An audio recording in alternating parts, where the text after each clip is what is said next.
আসসালামু আলাইকুম। আজকে আমরা এবিসি ইলেকট্রিশিয়ান লাইসেন্স পরীক্ষায় সি ক্যাটাগরি বা গ বিভাগের প্রশ্নে যে মহা গুরুত্বপূর্ণ দুইটা প্রশ্ন ভাইবাতে সবসময় হয়ে থাকে, আজকে আমরা জানবো সেই প্রশ্নটি।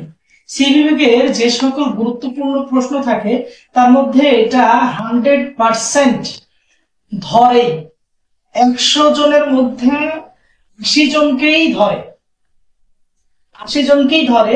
তা হচ্ছে হাউস ওয়ারিং কাকে বলে? উত্তর আমরা বলতে পারি বাসা বাড়িতে বিদ্যুৎ সরবরাহ নেওয়ার উদ্দেশ্যে meter, main switch, fuse, circuit breaker, switch board ইত্যাদিকে নিয়ম অনুসারে বিন্যাস করিয়া উপযুক্ত মানের তারের সাহায্যে সংযোগ করতে হয়। Meter, main switch, circuit breaker, switch এবং ফিউজ ইত্যাদির এই বিন্যাসকে হাউস ওয়ারিং বলে থাকে বা হাউস ওয়ারিং বলে। এখন আরেকটা প্রশ্ন আছে যেটা 100% সি ক্যাটাগরির প্রশ্নে করবে, সেটা হচ্ছে হাউস ওয়ারিং কত প্রকার? হাউস ওয়ারিং প্রধানত 5 প্রকার।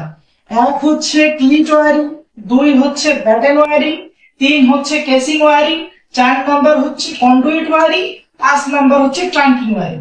সুপ্রিয় বন্ধুরা, সি ক্যাটাগরিতে ইলেকট্রিশিয়ান লাইসেন্স বা পরীক্ষা দিতে গেলে এই দুইটা প্রশ্ন অবশ্যই মুখস্থ করে যাবেন। আপনাদেরকে এই দুইটা প্রশ্ন ধরবেই ধরবে।